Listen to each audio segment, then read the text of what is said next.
കർത്താവിൻ്റെ അതിപരിശുദ്ധമായ നാമം വാഴ്ത്തപ്പെടുമാറാകട്ടെ.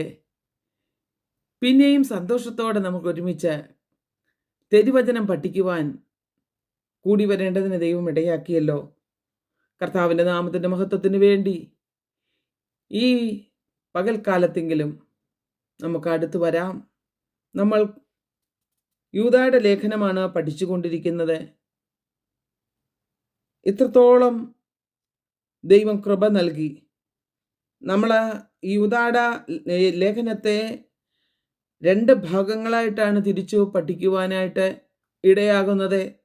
ഒന്നാം ഭാഗം ഇടത്തൂടുകാർക്കെതിരെയുള്ള മുന്നറിയിപ്പാണ് നാം പഠിച്ചത്. അതിൻ്റെ 1-ാം വാക്യം മുതൽ 16-ാം വാക്യം വരെ. ആ 1-ാം പാർട്ട് നാം തീർത്തു. ഇനിയും 2-ാം പാർട്ടിലേക്ക് കടന്നു വരുന്നു. അത് 17 മുതൽ 25 വരെയുള്ള വേദഭാഗമാണ്. സഹിച്ചു നിൽക്കുന്നതിനുള്ള ആഹ്വാനമാണ് നമുക്കിവിടെ കാണുവാനായിട്ട് കഴിയുന്നത്. തൻ്റെ ഈ കത്ത് വളരെ ഇന്നത്തെ വിശ്വാസികൾക്ക് അനുഗ്രഹമായി മാറും എന്ന് ഞാൻ വിശ്വസിക്കുകയാണ്. വ്യാജ ഉപദേഷ്ടാക്കളെക്കുറിച്ച് അപ്പോസ്തലൻ ധാരാളം മുന്നറിയിപ്പ് നൽകി. നാം ആദ്യ വാക്യങ്ങൾ പഠിച്ചല്ലോ. ഇനി സഹിച്ചു നിൽക്കുന്നതിനുള്ള ആഹ്വാനം 17 മുതൽ 19 വരെയുള്ള വേദഭാഗം. നിങ്ങളോ പ്രിയരെ, നമ്മുടെ കർത്താവായ യേശുക്രിസ്തുവിൻ്റെ അപ്പോസ്തലന്മാർ മുൻപറഞ്ഞ വാക്കുകളെ ഓർപ്പീൻ.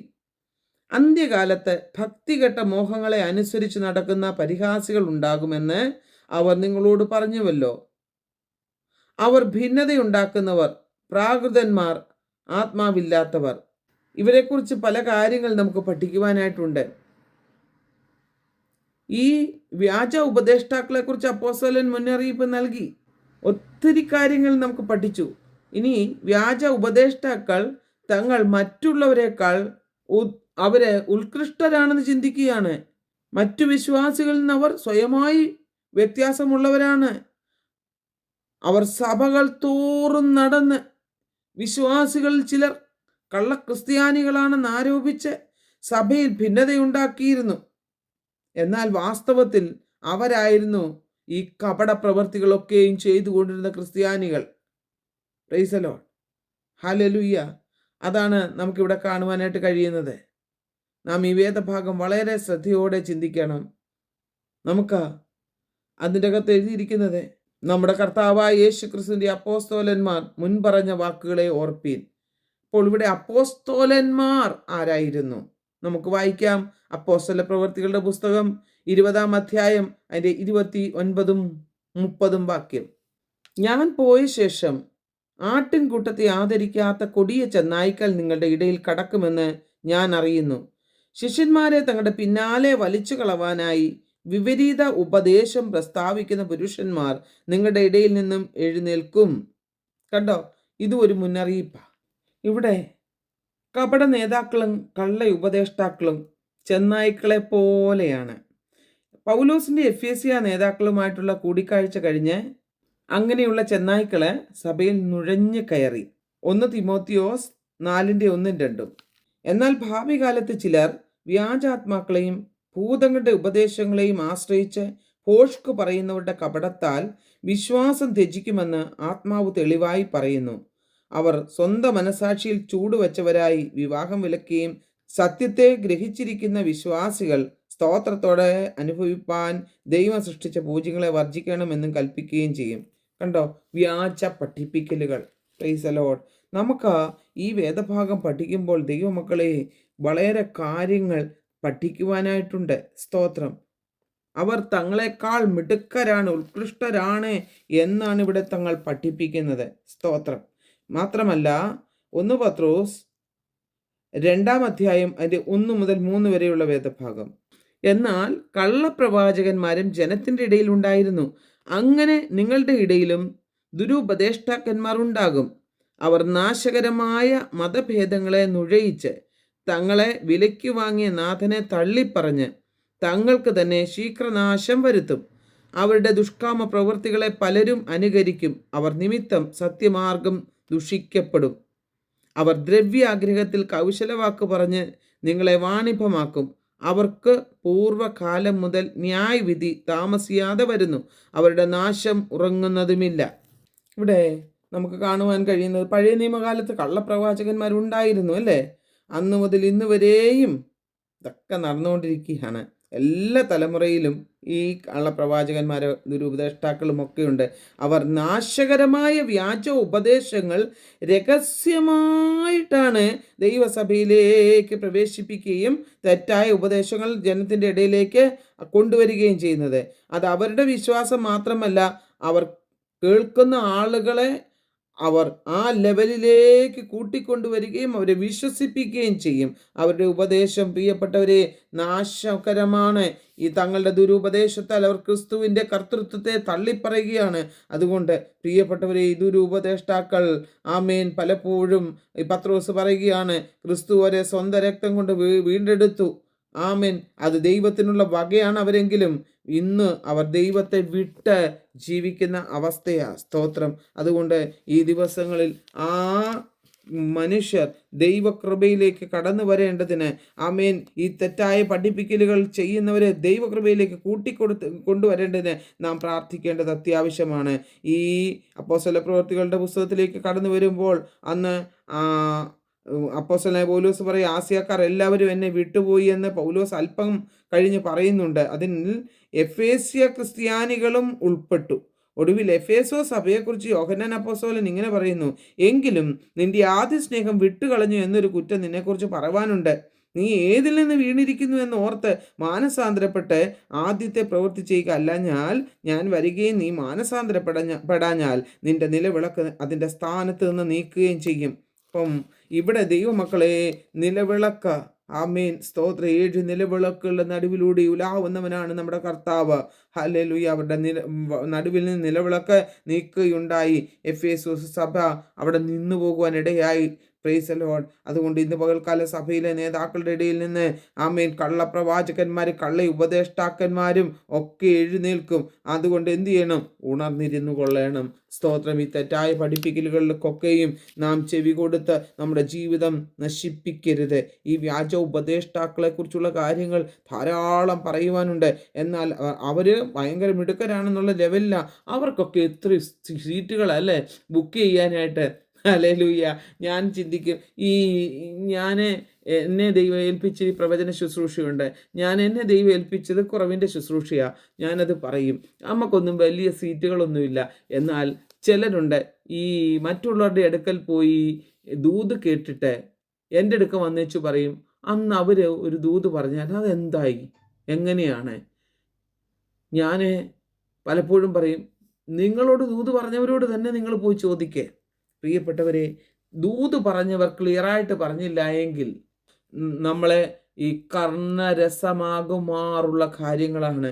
സ്തോത്രം. ഒരിക്കൽ ഞങ്ങളെ ഒരു സഭയിൽ ശുശ്രൂഷയിലായിരിക്കുന്ന സമയത്ത് പലരോട് ഞാൻ പ്രസംഗിച്ചുകൊണ്ടിരുന്ന സമയത്ത് ദൂത് പറഞ്ഞു. അപ്പോൾ അതിലൊരു പെൺകുട്ടി, അവൾ ഡിഗ്രിക്ക് പഠിച്ചുകൊണ്ടിരിക്കുകയാണ്, എന്നോട് ചോദിച്ചു, ആൻറ്റി എന്നോട് ദൂതൊന്നും പറയുവാനില്ലേ? അവളുടെ വലിയമ്മച്ചിക്ക് അന്ന് എനിക്ക് തോന്നുന്നത് ഒരു 88 വയസ്സോളമുണ്ട്. അമ്മച്ചിയും എന്നോട് ചോദിച്ചു, പാസ്റ്റർ അമ്മാമേ എന്നോട് ദൂതൊന്നുമില്ലേ? പ്രിയപ്പെട്ടവരെ, ഞാൻ പറയട്ടെ, ദൂത് ദൈവത്തിൻ്റെ സന്നിധിയിൽ നിന്ന് പ്രാപിച്ചെടുക്കുന്നതാ. നമുക്ക് സ്വയമായിട്ടൊന്നും കൊടുക്കുവാൻ കഴിയുകയില്ല. അപ്പോൾ ഞാൻ ഈ പെൺകുട്ടിയോട് ചോദിച്ചു, മകളെ, ഈ സമയം വരെയും പ്രസ്താവിച്ചത് ദൂതല്ലായിരുന്നോ? ദൈവത്തിൻ്റെ വചനം ദൂതാണ് ദൈവമക്കളെ. അതാണ് യഥാർത്ഥത്തിലുള്ള പ്രവചനം. അതാ സംസാരിച്ചപ്പോൾ പെൺകുട്ടി എന്നോട് പറഞ്ഞു, അതല്ല ആൻറ്റി, എന്തെങ്കിലും കേൾക്കുന്നത് ഒരു സുഖമാണ്. ഞാൻ പറഞ്ഞു, മോളെ, അന്യഭാഷ പറഞ്ഞ് നിന്നെ വാലല്ല തലയാക്കുമെന്ന് പറയുന്നതല്ല ആൻറ്റി, അത് കേൾക്കുമ്പോൾ തലയിൽ കൈവച്ച് പറയുമ്പോൾ ഒരു സുഖമാണെന്ന്, അല്ലാതെ അവളുടെ ജീവിതത്തിൽ വ്യത്യാസം വരുത്തുവാനല്ല. ഇന്ന് ആ പെൺകുട്ടി ലോകത്തില്ല, അവൾ ആത്മഹത്യ ചെയ്തു. ഞാൻ പറയട്ടെ, വളരെ അവൾക്ക് 2 കുട്ടികളുണ്ടായി. ആ കുട്ടികളൊക്കെ ഏകദേശം 8-10 വയസ്സൊക്കെ ആയ കുട്ടികളാണ്. എന്തോ കുടുംബ പ്രശ്നത്താൽ ഒരിക്കൽ ഞാൻ കേട്ടു വളരെ വിഷമമുണ്ടായി. നല്ല ആത്മീയ നിലയിൽ നിന്ന കുട്ടികളായിരുന്നുവെങ്കിൽ ഞാൻ പറയട്ടെ, അവർ പ്രവചനത്തിന് മാത്രം അടിമപ്പെട്ട് ജീവിച്ചു. വചനത്തിൽ ആശ്രയിക്കായിക നിമിത്തം ആമേൻ അവർ ഇടറിപ്പോകുവാനിടയായി. അവളുടെ പ്രശ്നത്തിൽ നിലനിൽക്കുവാൻ അവൾക്ക് കഴിഞ്ഞില്ല. ദൈവമക്കളെ, വചനമാണ് നമ്മുടെ നിലനിൽപ്പ്.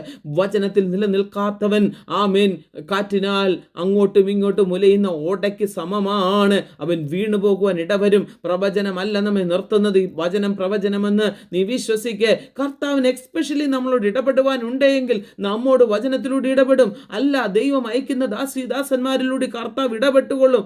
അതിനു വേണ്ടി മെനക്കെട്ട് നിങ്ങൾ ആരും ബുക്ക് ചെയ്ത് വരണ്ട, എൻ്റെ അടുക്കൽ വരണ്ട. ആരുടെ എടുക്കലെങ്കിലും അങ്ങനെ പോകുന്നുണ്ടെങ്കിൽ ദൈവമക്കളെ, നാം ദൈവസന്നിധിയിലിരുന്നാൽ നമുക്കും അത് കിട്ടും. ആകയാൽ ഈ ദിവസങ്ങളിൽ അത് തിരിച്ചറിവോടുകൂടി ദൈവസന്നിധിയിൽ ആയിരിക്കട്ടെ എന്ന് ദൈവാത്മാവ് ആലോചന പറയുകയാണ്. 17-ാം വാക്യത്തിൽ പറയുന്നു, നമ്മുടെ കർത്താവായ യേശു ക്രിസ്തുവിൻ്റെ അപ്പോസ്തലന്മാർ മുൻ പറഞ്ഞ വാക്കുകൾ ഓർപ്പീൻ. അന്ത്യകാലത്ത് ഭക്തികെട്ട മോഹങ്ങളെ അനുസരിച്ച് നടക്കുന്ന പരിഹാസികൾ ഉണ്ടാകുമെന്ന് അവർ നിങ്ങളോട് പറഞ്ഞുവല്ലോ. അപ്പോൾ പരിഹാസികൾ ഒക്കെ ഉണ്ടാകും. എന്താ നടക്കുന്നതിന് കാര്യം? മോഹങ്ങൾ, ഭക്തികെട്ട മോഹങ്ങൾ.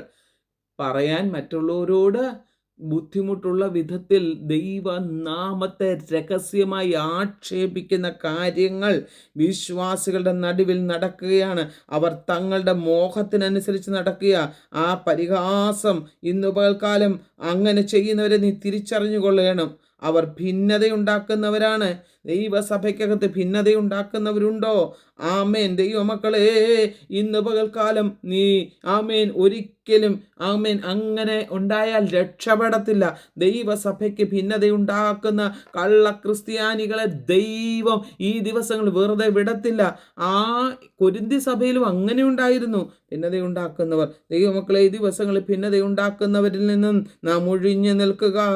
അവർ അങ്ങനെയുള്ളവരാണ്, പ്രാകൃതന്മാരാണ്, ആത്മാവില്ലാത്തവരാണ്. ഹല്ലേലൂയ, ആമേൻ. ദൈവസഭയെടുത്ത് പഠിച്ച് അതിനകത്ത് 3 കൂട്ടം ആളുകളെ ഉണ്ട്. 1 പ്രാകൃതർ, 2 ജഡീകർ, 3 ആത്മീയർ. പ്രാകൃതരും ജഡീകരുമാണ് കൂടുതലുള്ളത്. അവർ ഭിന്നതയ്ക്കും വഴക്കിനും ഒക്കെ പോകുന്നത്. ആത്മീയരൊന്നും വലിയ വേണ്ടാത്ത കാര്യങ്ങൾക്കൊന്നും കൂട്ടു നിൽക്കത്തില്ല. അതുകൊണ്ട് അപ്പോസ്തലനായ പൗലോസ് 20-ാം വാക്യത്തിലേക്ക് വരുമ്പോൾ പറയുകയാണ്, നിങ്ങളോ പ്രിയമുള്ളവരെ, നിങ്ങളുടെ അതിവിശുദ്ധ വിശ്വാസത്തെ ആധാരമാക്കി നിങ്ങൾക്ക് തന്നെ ആത്മീക വർധന വരുത്തിയും പരിശുദ്ധാത്മാവിൽ പ്രാർത്ഥിച്ചും നിത്യജീവനായിട്ട് നമ്മുടെ കർത്താവായ യേശു ക്രിസ്തുവിൻ്റെ കരുണയ്ക്കായി കാത്തിരുന്നു കൊണ്ടും ദൈവസ്നേഹത്തിൽ നിങ്ങളെ തന്നെ സൂക്ഷിച്ചു കൊള്ളുവീൻ. Praise the lord. ഹല്ലേലൂയ. നമ്മുടെ അതിവിശുദ്ധ വിശ്വാസത്തെ ആധാരമാക്കി നമുക്ക് ലഭിച്ച കൃപയ്ക്കൊത്തവണ്ണം ആത്മീയ വർധനവ് വരുത്തി ജീവിക്കണം. ഇവിടെ യേശു ക്രിസ്തുവിൻ്റെ ഉപദേശങ്ങളിലും അവൻ്റെ തത്വങ്ങളിലും ഹല്ലേലൂയ നാം ജീവിക്കുവാൻ തയ്യാറാകണം. കർത്താവ് എത്ര ഉപദേശങ്ങളാണ് തന്നതല്ലേ? ഗിരിപ്രഭാഷണം മാത്രം നോക്കിയാൽ മതി. ഹല്ലേലൂയ. എത്ര കാലങ്ങൾ ഞാൻ ഗിരിപ്രഭാഷണം ഹിന്ദിയിൽ പഠിപ്പിക്കുവാനായിട്ടിരുന്ന ദൈവമക്കൾക്കറിയാം. ഇതിൻ്റെ അകത്ത് ഹിന്ദി മലയാളത്തിലുള്ള ആളുകളുണ്ടല്ലോ. ഞാൻ എത്രയോ സമയം പഠിപ്പിച്ചു, തീരുന്നില്ല. അത്രമാത്രം ആഴങ്ങളാണ്. ആ ഒരനുഭവം നാം എടുത്താൽ മതി. കർത്താവ് എത്രയോ കാര്യങ്ങൾ തൻ്റെ ശിഷ്യന്മാരെ പഠിപ്പിച്ചു. നമുക്ക് വേണ്ടി ഈ ദിവസങ്ങളിൽ താൻ ഉപദേശിച്ചു തന്നിരിക്കുന്ന ഉപദേശങ്ങൾ നാം സ്വീകരിക്കുകയും അവൻ്റെ ഉപദേശത്തിലും അവൻ്റെ നിയമങ്ങളിലും നാം വർദ്ധിച്ചു വരുന്നവരാകണം. പ്രിയപ്പെട്ടവരെ, നാം ആത്മീയ വർധന വരുത്തുന്നതിനാണ് ദൈവം നമുക്ക് വേണ്ടി വചനത്തിൽ തൻ്റെ ദാസന്മാരിലൂടെ നമ്മോട് സംസാരിക്കുന്നത്. അതുകൊണ്ട് വിശ്വാസത്തിൽ വളരുന്നതിനാണ് ഹല്ലേലൂയ ഈ വചനം പഠിക്കുന്നത്. നാം ആത്മീയ വർധനവ് വന്നെങ്കിൽ മാത്രമേ നമുക്ക് വിശ്വാസത്തിൽ വളരുവാനായിട്ട് കഴിയുകയുള്ളൂ. അങ്ങനെയുള്ളവർക്ക് മാത്രമേ വേദ പുസ്തകം പഠിപ്പിക്കുന്ന സത്യങ്ങളെ ഗ്രഹിക്കുവാനും അതിനനുസരിച്ച് ധ്യാനപൂർവ്വം ജീവിക്കുവാനും സാധ്യമാകത്തുള്ളൂ. Price the Lord. ഞാൻ 1-2 തെളിവുകൾ നിങ്ങൾക്ക് പറഞ്ഞുതരാം. എബ്രായ ലേഖനം ഒന്നെടുത്താട്ടെ, 5-ാം അധ്യായം അതിൻ്റെ 12 മുതൽ 14 വരെയുള്ള വേദഭാഗം. കാലം നോക്കിയാൽ ഇപ്പോൾ ഉപദേഷ്ടാക്കന്മാർ ആയിരിക്കേണ്ടുന്ന നിങ്ങൾക്ക് ദൈവത്തിൻ്റെ അരുളപ്പാടുകളുടെ ആദ്യ പാഠങ്ങളെ തന്നെ വീണ്ടും ഉപദേശിച്ചു തരുവാൻ ആവശ്യമായിരിക്കുന്നു. കട്ടിയായുള്ള ആഹാരമല്ല, പാലത്രേ നിങ്ങൾക്ക് ആവശ്യമെന്ന് വന്നിരിക്കുന്നു. പാൽ കുടിക്കുന്നവനെല്ലാം നീതിയുടെ വചനത്തിൽ പരിചയമില്ലാത്തവനത്രേ. അവൻ ശിശുവല്ലോ. കട്ടിയായുള്ള ആഹാരം നന്മ തിന്മകളെ തിരിച്ചറിയുവാൻ തഴക്കത്താൽ അഭ്യസിച്ച ഇന്ദ്രിയങ്ങളുള്ളവരായി പ്രായം തികഞ്ഞവർക്കേ പറ്റുകയുള്ളൂ. Price the lord. ഹല്ലേലൂയ. അവൻ ഈ വചനമൊക്കെ നമ്മൾ സമയമെടുത്ത് പഠിക്കേണ്ടതാണ് പ്രിയപ്പെട്ടവരെ. സ്തോത്രം. ഈ ലേഖനം എഴുതപ്പെട്ട എബ്രായർ അവർ വളരുവാനും വിശ്വാസത്തിൽ പക്വതയുള്ളവരായി തീരുവാനും ആണ് അപ്പോസ്തലൻ ഇവിടെ ഉദ്ദേശിക്കുന്നവരെ മന്ദഗതിയിലായിരുന്നു. അവർ അവരുടെ ആത്മീയ കാര്യങ്ങളിൽ ശിശുക്കളായിരുന്നു. ദൈവവചനത്തിൻ്റെ ആദ്യ പാഠങ്ങൾ പോലും പൂർണ്ണമായിട്ട് അവർ പഠിച്ചിരുന്നില്ല. ദൈവത്തിൻ്റെ വചനം പാലും കട്ടിയുള്ള ആഹാരവും ചേർന്നതാണ്. പാല് പുതിയ വിശ്വാസിക്ക് കൊടുക്കും, കട്ടിയുള്ള ആഹാരം കുറച്ചുകൂടി പ്രായമായ പക്വത പ്രാപിച്ച വിശ്വാസികൾക്ക്. നമുക്കറിയാമല്ലോ, ജനിച്ചു വീണ ഒരു ശിശുവിനെ നമ്മൾ ചോറിൻ്റെ ഉരുള ഉരുട്ടി കൊടുക്കത്തില്ല, അതിന് പാലാ കൊടുക്കുന്നതല്ലേ. എന്നാൽ പ്രായമായവർ പാല് തന്നെ കുടിച്ചിരിക്കുമോ? ഇതാണ് ഇവിടെ അപ്പോസ്തലൻ ഉദ്ദേശിക്കുന്നത്. ഈ എബ്രായ വിശ്വാസികൾ ആത്മീയ അർത്ഥത്തിൽ പാൽ മാത്രം കുടിച്ചാണ് ജീവിക്കുന്നത്. അവരുടെ വിശ്വാസത്തിൻ്റെ തുടക്കത്തിൽ അവരല്പം വളർന്നിട്ട് ഇപ്പോഴവർ വളരുന്നതേയില്ല. പാലിൻ്റെ അകത്ത് എല്ലാ പോഷക ഗുണങ്ങളുമുണ്ട് അല്ലേ. പക്ഷേ ഒരു ശിശുവിനെ പോലെ എന്നും പാല് കുടിച്ചുകൊണ്ടിരുന്നു കഴിഞ്ഞാൽ അത്ര ശരിയാകത്തില്ല അല്ലേ. അതുകൊണ്ട് ശിശുവിനെ പോലെ പാൽ കുടിക്കുന്നതാണ് എളുപ്പമെന്ന് അന്നുള്ള എബ്രായ ക്രിസ്ത്യാനികൾ മനസ്സിലാക്കി. പക്ഷെങ്കിൽ അതുകൊണ്ട് പൂർണ്ണ വളർച്ച എത്തത്തില്ല. വളരുന്നതിന് കട്ടിയായ ആഹാരം ആവശ്യമാണ്. ആത്മീയമായി വളരുന്നത് നമ്മൾ വചനം പഠിച്ചിട്ടാണ്. വചനത്തിൽ നിലനിൽക്കണം. നമുക്ക് ആത്മീയമായി വളരുന്നതിന് നീതിയെക്കുറിച്ചുള്ള ഒരു പഠനം ആവശ്യമാണ്. നീതി നിമിത്തം കഷ്ടം സഹിക്കുവാനുള്ള ഒരുക്കത്തിന് വേണ്ട ഉപദേശമാണ് നമുക്ക് വേണ്ടതെന്നാണ് ഇവിടെ എബ്രായ ലേഖനകർത്താവ് ഉദ്ദേശിക്കുന്നത്. ഇങ്ങനെ കഷ്ടം സഹിക്കുന്നതിന് ഈ എബ്രായർ ഒരുക്കമല്ലായിരുന്നു. അവർക്ക് ശരിയായ നീതിയെക്കുറിച്ച് കൂടുതലൊന്നും അവർക്കറിയാൻ പാടില്ലായിരുന്നു. ഇവിടെ കട്ടിയായ ആഹാരം എന്നാൽ യേശുവിൻ്റെ ബുദ്ധിമുട്ടുള്ളതും ആഴത്തിലുള്ളതുമായ ഉപദേശങ്ങൾ എന്നാണ് അർത്ഥം വരുന്നത്. അതുകൊണ്ട് ഭക്ഷണം കഴിക്കുമ്പോൾ നാം വളരും. ആത്മീയ ആഹാരം ആകുന്ന കർത്താവായ യേശു ക്രിസ്തുവിൻ്റെ ആഴമേറിയ ഉപദേശ സത്യങ്ങൾ നാം അനുസരിക്കുമ്പോൾ നാം ക്രിസ്തുവേശുവിൽ വളരുവാനിടയാകും. അങ്ങനെ നാം ക്രിസ്തുവിൽ വളരുമ്പോൾ നാം നന്മ തിന്മകളെ തിരിച്ചറിയുവാനുള്ള കഴിവ് പ്രാപിക്കും. നമ്മുടെ ജീവിതത്തിലെ പാപത്തെയും യേശുവിൻ്റെ ജീവിതത്തിലെ നന്മയെയും നമുക്ക് കൂടുതൽ വ്യക്തമായി അതിലൂടെ മനസ്സിലാക്കുവാനായിട്ട് കഴിയും. പ്രിയപ്പെട്ടവരെ, നാം വിശ്വാസത്തിൽ വളരുമ്പോൾ യേശു ക്രിസ്തുവിൻ്റെ നീതി കൂടുതൽ നമുക്ക് വ്യക്തമായി മനസ്സിലാക്കുവാനായിട്ട് കഴിയുകയും കർത്താവിനെ അനുഗമിക്കുകയും ചെയ്യുവാൻ ഇടയാകും. അങ്ങനെ നമുക്ക് വളരണമെന്ന് ആഗ്രഹമുണ്ടെങ്കിൽ കട്ടിയായ ആഹാരം വേണം. പാൽ തന്നെ കുടിച്ച് നമുക്ക് ഒരു പക്വതയിൽ എത്തിച്ചേരുവാൻ കഴിയുകയില്ല. അതാണ് ഇവിടെ അപ്പോസ്തലൻ ഉദ്ദേശിക്കുന്നത്. മന്ദഗതിയിലായിരുന്ന അവരുടെ ആത്മീയ അനുഭവത്തെ, അവരുടെ ശൈശവത്വത്തെ ഹല്ലേലൂയ അപ്പോസ്തലൻ വ്യക്തമായ ഭാഷയിലൂടെ അവരെ പറഞ്ഞ് മനസ്സിലാക്കി. ദൈവസന്നിധിയിൽ അവർ ആത്മീയ വർധനവ് പ്രാപിച്ചെടുത്ത് വിശ്വാസത്തിൽ വളരുവാൻ അവരെ ഉദ്ബോധിപ്പിക്കുകയാണ് ചെയ്തത്. ഹല്ലേലൂയ. ആകയാൽ ദൈവത്തിൻ്റെ ആത്മാവ് നമ്മളോട് സംസാരിക്കുമ്പോൾ നാം എന്ത് ചെയ്യണം? നാം കൃപയെ ഏറ്റെടുക്കണം. ഇവിടെ 20-ാം വാക്യത്തിലേക്ക് വരുമ്പോൾ ദൈവവചനത്തിൽ യൂദ എന്താണ് പറഞ്ഞിരിക്കുന്നത്? ആമേൻ. നിങ്ങളുടെ അതിവിശുദ്ധ വിശ്വാസത്തെ ആധാരമാക്കി നിങ്ങൾക്ക് തന്നെ ആത്മീയ വർധന വരുത്തിയും പരിശുദ്ധാത്മാവിൽ പ്രാർത്ഥിച്ചും. ഹല്ലേലൂയ. നമുക്ക് ആത്മീയ വർധനവ് വരുത്തണമെന്നുണ്ടെങ്കിൽ എന്ത് ചെയ്യണം? വചനം, മായമില്ലാത്ത പാൽ കുടിക്കണം.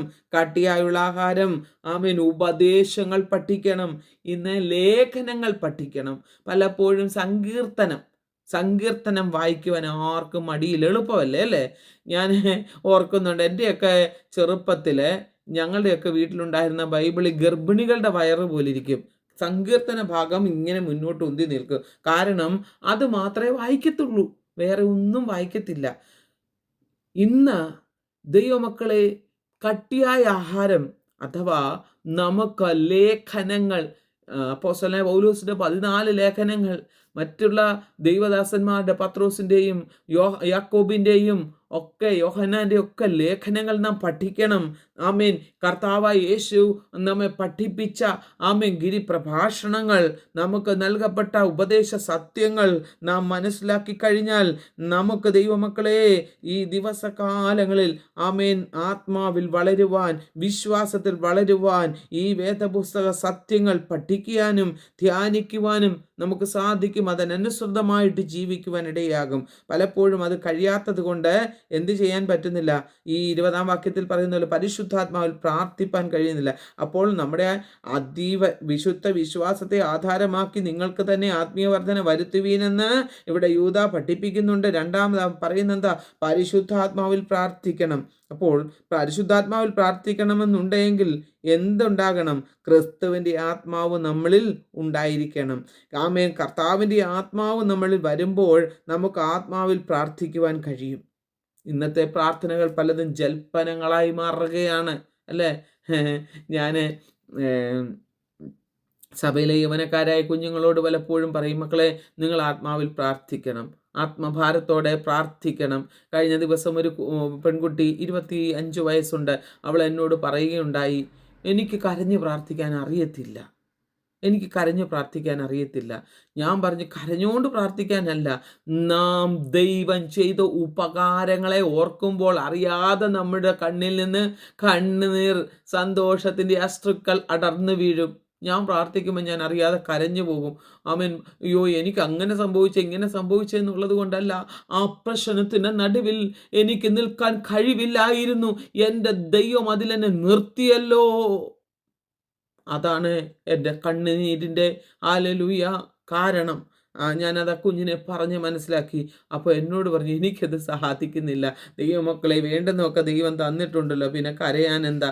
ആ തന്നതിനെ ഓർത്താൽ അതിന് നന്ദിയുള്ള ഹൃദയം വേണം. ഹല്ലേലൂയ.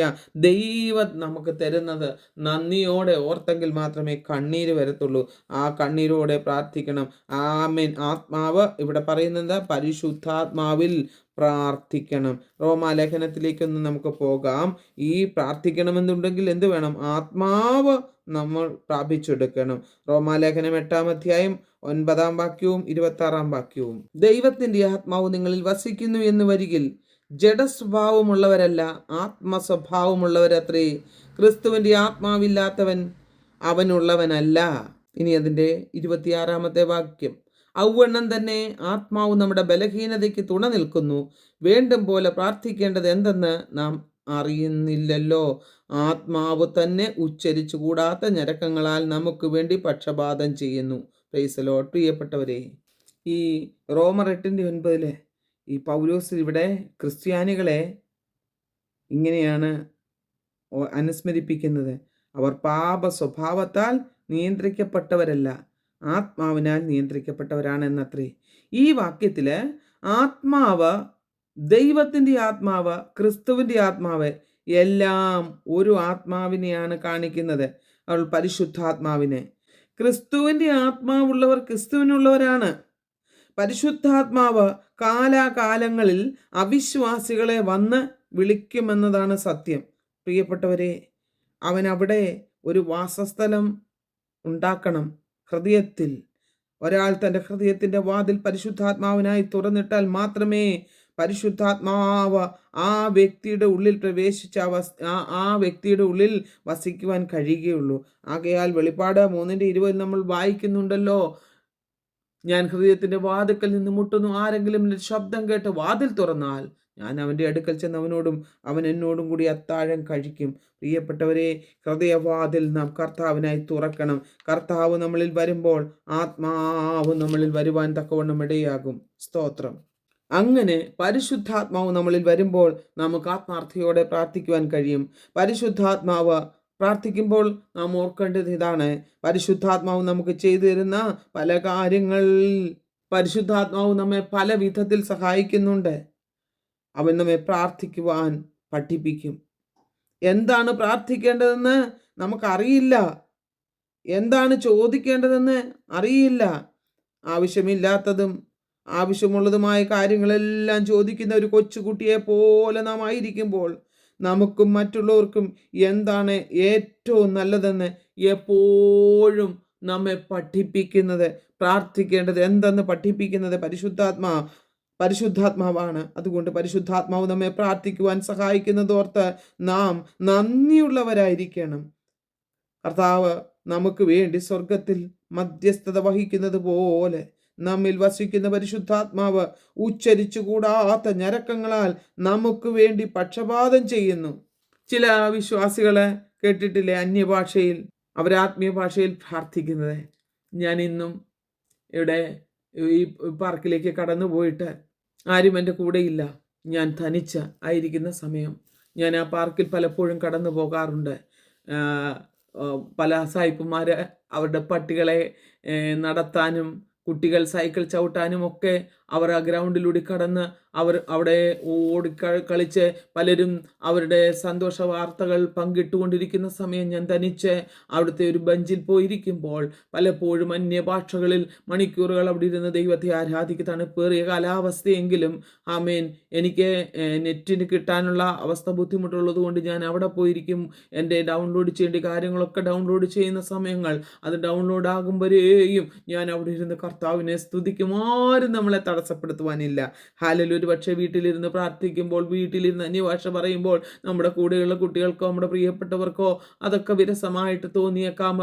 അവർക്ക് നമ്മുടെ സാഹചര്യങ്ങളാണല്ലോ വീടിനുള്ളിൽ പലപ്പോഴും ശബ്ദകോലാഹലങ്ങൾ കഴിയാതെ വരുമ്പോൾ. പ്രിയപ്പെട്ടവരെ, ഏതവസ്ഥയിലും നാം ദൈവത്തെ സ്തുതിക്കുന്നവരാകണം. ആമേൻ. നാം അന്യഭാഷയിൽ ആമേൻ ഒരു ദൈവത്തെ നമുക്ക് ആരാധിക്കുവാനായിട്ട് കഴിയും. ആമേൻ. അന്യഭാഷ എന്ന് പറയുന്ന ആത്മീയ ഭാഷയാണ്. അന്യഭാഷയിൽ നമുക്ക് പ്രാർത്ഥിക്കുവാനായിട്ട് കഴിയും. ഹല്ലേലൂയ. നാം ചിലരെന്നെടുക്കും കുറഞ്ഞ വാക്കുകൾ, 2-3 വാക്കുകളിലൊക്കെ പ്രാർത്ഥിക്കും. ആമേൻ. എങ്ങനെയായിരുന്നാലും നമ്മുടെ പ്രാർത്ഥന ആമേൻ ദൈവ സന്നിധിയിൽ ഹല്ലേലൂയ എത്തണം. ആമേൻ. നമ്മുടെ പ്രാർത്ഥന ഭാരം മുഴുവനും അവൻ്റെ സന്നിധിയിൽ ഇറക്കി വെക്കുന്നതായി മാറണം. നാം നമ്മുടെ സ്വന്തമായ ആവശ്യങ്ങളെ മാത്രമല്ല നാം പ്രാർത്ഥിക്കുവാൻ ആമേൻ കടന്നു വരുമ്പോൾ നാം പരിശുദ്ധാത്മാവ് നമ്മെ സഹായിക്കും. നമ്മുടെ ആവശ്യങ്ങൾക്ക് വേണ്ടി മാത്രമല്ല, മറ്റുള്ളവർക്ക് വേണ്ടി കരയണം. നമ്മുടെ ഇന്ത്യ മഹാരാജ്യത്ത് നടക്കുന്ന അവസ്ഥകൾ, ഞാനിവിടെ വന്ന് ഇംഗ്ലണ്ടിൻ്റെ പ്രദേശങ്ങളിലൊക്കെ ഈ കുഞ്ഞുങ്ങളൊക്കെ ആമേൻ ലഹരി മരുന്നുകൾ അടിച്ചിട്ട് കഴിയുന്ന അവസ്ഥ. ഒരു ദിവസം ഞാനും മോളും കൂടി ഇവിടെ അടുത്തൊരു മറ്റൊരു പാർക്കിൽ പോയിരിക്കുമ്പോൾ സന്ധ്യയ്ക്ക് ഞങ്ങളായിരിക്കുമ്പോൾ കോളേജിൽ ആമേൻ ഡിഗ്രിക്ക് പഠിക്കുന്ന ഒരു കൂട്ടം പെൺകുട്ടികളും ആൺകുട്ടികളും കടന്നു വന്ന് ഞങ്ങളോട് ചോദിച്ചു, ഞങ്ങൾ പഠിക്കുന്ന കോളേജിലാണോ പഠിക്കുന്നതെന്ന്. അവർക്ക് ഞങ്ങൾ പ്രായമുള്ളവരാണെന്ന് പോലും തിരിച്ചറിയുവാൻ കഴിവില്ലാതെ നിൽക്കാൻ പറ്റുന്നില്ല. ഞങ്ങൾ പറഞ്ഞു ഞങ്ങൾ അവിടെ പഠിക്കുന്നു. അപ്പം ഞങ്ങളുടെ പ്രായം ചോദിച്ചു. ഓ, നിങ്ങൾ പഠിക്കുന്നവരല്ല എന്ന് പറഞ്ഞിട്ട് അവർ മടങ്ങിപ്പോകുക മാത്രമല്ല, അവർ പറഞ്ഞു ഞങ്ങൾ ഡ്രഗ്സ് കഴിച്ചിട്ടായിരിക്കുന്നത്. പറഞ്ഞതിൻ്റെ കാരണം ഭീഷണി തരികയാണ്. അവിടെ ദൈവഹിതമല്ലാത്ത പ്രവർത്തികൾ ഇവിടെയുള്ളവർക്കൊക്കെ എന്ത് വേണമെങ്കിലും ചെയ്യാമല്ലോ, പരസ്യമായിട്ട് വേണമെങ്കിലും എന്ത് കാര്യങ്ങളും ചെയ്യാമല്ലോ, അതാരും ചോദ്യം ചെയ്യത്തില്ല. ആകയാൽ ഞങ്ങൾ അവിടെ ഇരുന്ന് അത് കണ്ടാൽ നിങ്ങൾക്കത് ബുദ്ധിമുട്ടാകും. ഒരുപക്ഷെ ഞങ്ങൾ ഡ്രഗ് കഴിച്ചിട്ടിരിക്കുമ്പോൾ ഞങ്ങൾ സുബോധമില്ലാത്തവരാണ്, നിങ്ങളെ ഉപദ്രവിക്കാൻ പോലും ചാൻസ് ഉണ്ട് എന്നവർ മുന്നറിയിപ്പ് തരികയാണ് ചെയ്തത്. പ്രിയപ്പെട്ടവരെ, എനിക്കിവിടുത്തെ അവസ്ഥകളൊക്കെ കണ്ടിട്ട് വളരെ ദുഃഖമുണ്ട്. ലോകമൊക്കെയും വഷളായിക്കൊണ്ടിരിക്കുകയാണ്. ആമേൻ. നമ്മുടെ നാട്ടിൽ കുഞ്ഞുങ്ങൾ എത്രയോ മദ്യത്തിന് ലഹരി മരുന്നുകൾക്ക് മടിമപ്പെട്ട് കഴിയുന്നു. എത്രയോ കുടുംബങ്ങൾ സ്വസ്ഥതയില്ലാതെ സമാധാനമില്ലാതായിരിക്കുന്നു. ഡിവോഴ്സിൻ്റെ വക്കിലേക്ക് ശത്രുവായവൻ കൊണ്ടുപോകുന്നു. എത്രയോ വിശ്വാസികൾ ആത്മഹത്യക്ക് ആമേൻ ദിവസങ്ങളിൽ ആമേൻ തങ്ങളുടെ ജീവിതം വിട്ടുകൊടുക്കുന്നു. ആകയാൽ ദിവസങ്ങളിൽ പരിശുദ്ധാത്മാവിൻ്റെ നിയന്ത്രണം ഏറ്റെടുത്ത് ജനത്തിന് വേണ്ടി കരയുവാൻ നമ്മാൽ കഴിയുന്ന വിധത്തിൽ നാം മറ്റുള്ളവർക്ക് വേണ്ടി പ്രാർത്ഥിക്കുവാൻ ആമേൻ ആത്മാർത്ഥതയോടെ ദൈവസന്നിധിയിൽ സമയം ചിലവഴിക്കുവാൻ ദൈവമക്കളെ നാം സമയം കണ്ടെത്തണം. ദൈവത്തെ കൂടാതെ നമുക്കൊന്നും ചെയ്യുവാൻ കഴിയുകയില്ല. ആകയാൽ നമ്മെ കൂടാതെ ദൈവം ഒന്നും ചെയ്യുകയുമില്ല. ഹല്ലേലൂയ. ഈ ദിവസങ്ങളിൽ നമ്മുടെ പ്രാർത്ഥനാ ജീവിതത്തിൽ മാത്രമല്ല, നമ്മുടെ മറ്റു ജീവിത സാഹചര്യങ്ങളിലും ദൈവഹിതം ആരാഞ്ഞുകൊണ്ട് പരിശുദ്ധാത്മാവിൻ്റെ ഒരു നിയന്ത്രണത്തിൽ നാം ആയിരിക്കണമെന്ന് ആമേൻ ദൈവാത്മാവ് ഇന്നിവിടെ നമ്മെ ബുദ്ധി ഉപദേശിക്കുകയാണ്. ആമേൻ. ദൈവത്തിൻ്റെ ഇഷ്ടപ്രകാരം നാം എന്തെങ്കിലും അപേക്ഷിച്ചാൽ അവൻ നമുക്ക് നൽകി തരികയും നമ്മുടെ അപേക്ഷ അവൻ കേൾക്കുകയും ചെയ്യുന്നെന്ന് യോഹന്നാൻ പറയുന്നുണ്ടല്ലോ. അതുകൊണ്ട് ദൈവത്തിൻ്റെ ഇഷ്ടം എന്തെന്ന് നമ്മെ കാണിക്കുന്നത് പരിശുദ്ധാത്മാവാണ്. അതിനാൽ നമുക്ക് ദൈവ ഇഷ്ടപ്രകാരം പ്രാർത്ഥിക്കുവാൻ കഴിയണം. ഹല്ലേലൂയ. നമ്മൾ പരിശുദ്ധാത്മാവ് നമ്മളിൽ വരുമ്പോൾ ആമേൻ ആത്മാവിൻ്റെ ചിന്ത ഇന്നതെന്ന് ഹൃദയങ്ങളെ ശോധന ചെയ്യുന്നവൻ അറിയുകയാണ്. ആകയാൽ ദൈവത്തിൻ്റെ സ്വന്തം പരിശുദ്ധാത്മാവ് ഹല്ലേലൂയ നമ്മളിൽ വസിക്കുമ്പോൾ ഹല്ലേലൂയ ദൈവത്തിൻ്റെ ആത്മാവാൽ നാം നിറയപ്പെട്ട് ദൈവഹിത പ്രകാരം ഹല്ലേലൂയ ജീവിക്കുവാൻ നമുക്കിട വരണം. ആകയാൽ ഇവിടെ ആമേൻ ആത്മാവിൽ പ്രാർത്ഥിക്കണം, പരിശുദ്ധാത്മാവിൽ പ്രാർത്ഥിക്കണമെന്നാണ് ഇവിടെ യൂദ ഈ ജനത്തോട് ഉദ്ബോധിപ്പിക്കുന്നത്. അവരുടെ അതിവിശുദ്ധ വിശ്വാസത്തെ ആധാരമാക്കി അവർക്ക് തന്നെ കൊടുത്തിരിക്കുന്ന അവസ്ഥയിൽ അവർ ആത്മീയ വർധന വരുത്തണം, ആത്മാവിൽ പ്രാർത്ഥിക്കണം. ക്രിസ്തുവിൻ്റെ ആത്മാവ് നമ്മിൽ വരുമ്പോൾ നമുക്ക് ആത്മാവിൽ പ്രാർത്ഥിക്കുവാൻ കഴിയും. പ്രിയപ്പെട്ടവരെ, സ്തോത്രം. ഹല്ലേലൂയ. ദൈവസ്നേഹത്തിൽ നമ്മളെ തന്നെ സൂക്ഷിച്ചു കൊള്ളുവീൻ. ഹല്ലേലൂയ. ആമേൻ. യേശു കർത്താവ് പറഞ്ഞിട്ടുണ്ട്, പിതാവ് എന്നെ സ്നേഹിച്ചതുപോലെ ഞാൻ നിങ്ങളെ സ്നേഹിക്കുന്നു, എൻ്റെ സ്നേഹത്തിൽ വസിപ്പീൻ. എൻ്റെ കൽപ്പന പ്രമാണിച്ചാൽ നിങ്ങൾ എൻ്റെ സ്നേഹത്തിൽ വസിക്കും. ധാരാളം കാര്യങ്ങൾ ഇവിടെ പറയുവാനുണ്ട്. പരിശുദ്ധാത്മാവിൻ്റെ നിയന്ത്രണം ഹല്ലേലൂയ നമ്മുടെ ജീവിതത്തിൽ ഉണ്ടാകുമ്പോൾ അവൻ്റെ കൽപ്പനകളെ നാം ആചരിക്കുവാനായിട്ട് ഇടയാം. യോഹന്നാൻ്റെ സുവിശേഷം 15-ാം അധ്യായം അതിൻ്റെ 9-ഉം 10-ഉം വാക്യം കൂടെ വായിക്കാം. ഞാൻ എൻ്റെ പിതാവിൻ്റെ കൽപ്പനകൾ പ്രമാണിച്ച് അവൻ്റെ സ്നേഹത്തിൽ വസിക്കുന്നത് പോലെ നിങ്ങൾ എൻ്റെ കൽപ്പന പ്രമാണിച്ചാൽ എൻ്റെ സ്നേഹത്തിൽ വസിക്കും. എൻ്റെ സന്തോഷം നിങ്ങളിൽ ഇരിപ്പാനും നിങ്ങളുടെ സന്തോഷം പൂർണ്ണമാകുവാനും ഞാനിത് നിങ്ങളോട് സംസാരിക്കുന്നു. പ്രിയപ്പെട്ടവരെ, സഹിച്ചു നിൽക്കണമെന്നുണ്ടെങ്കിൽ ഈ കാലഘട്ടത്തിൽ ഇത് അന്ത്യ കാലഘട്ടമാണ്. ലോകം അതിൻ്റെ അന്ത്യത്തിലേക്ക് നീങ്ങിക്കൊണ്ടിരിക്കുകയാണ്. ഈ കാലഘട്ടത്തിൽ ഒരു സോദോമിൻ്റെയും ഗോമോറയുടെയും അനുഭവം ഇതിനു മുന്നുള്ള കാര്യങ്ങളിൽ അപ്പോസ്തലൻ നമ്മെ ഓർമ്മിപ്പിച്ചു. ആകയാൽ നമ്മുടെ അനുഭവം ആ ലെവലിലേക്ക് പോകുമ്പോൾ നമ്മുടെ അതിവിശുദ്ധ വിശ്വാസത്തെ ആധാരമാക്കി നമുക്ക് അപ്പോസ്തലൻ ബുദ്ധി ഉപദേശിക്കുന്ന ആത്മീയ വർധന വരുത്തണം. അതിനെന്ത് ചെയ്യണം? നമ്മൾ ആത്മാവിനെ പ്രാപിച്ചെടുക്കണം. ആത്മാവിൽ പ്രാർത്ഥിക്കുന്നവരായി ദൈവസ്നേഹത്തിൽ നമ്മളെ സൂക്ഷിക്കുന്നവരായി തീരുവാനിടയാകണം. ആമേൻ. ആകയാൽ ഈ ദിവസങ്ങളിൽ ആമേൻ ദൈവസ്നേഹത്തിൽ വസിച്ചുകൊണ്ട് ദൈവകൽപ്പനകളെ പ്രമാണിച്ചുകൊണ്ട് ആമേൻ നമുക്ക് മുന്നേറുവാൻ കർത്താവ് നമ്മളെ സഹായിക്കട്ടെ. ആമേൻ. സമയം അതിവേഗം ഓടിപ്പോയതിനാൽ 22 മുതൽ അടുത്ത ദിവസം നമുക്ക് ചിന്തിക്കാം. കർത്താവ് ഈ വചനങ്ങളാൽ സഹായിക്കട്ടെ. കേൾക്കപ്പെട്ട തിരുവചനങ്ങൾ ഓരോന്നും എൻ്റെയും നിങ്ങളുടെയും ജീവിതത്തിൽ ദോഷത്തിനല്ല, അനുഗ്രഹത്തിനും ഗുണീകരണത്തിനും ആത്മാവിൻ്റെ വർധനയ്ക്കും കർത്താവിൻ്റെ വരവിൻ്റെ ഒരുക്കത്തിനും കാരണമായി ഭവിക്കട്ടെ എന്ന് പ്രാർത്ഥിച്ചുകൊണ്ട് ആമേൻ ഇന്ന് നമ്മുടെ ഹല്ലേലൂയ ബൈബിൾ ക്ലാസ് അവസാനിപ്പിക്കുന്നു. കർത്താവ് എല്ലാവരെയും സഹായിക്കട്ടെ. നിങ്ങൾ എനിക്ക് വേണ്ടിയും പ്രാർത്ഥിക്കണമേ എന്ന് ദൈവനാമത്തിൽ അപേക്ഷിക്കുന്നു. God bless you all. മറാനാഥ.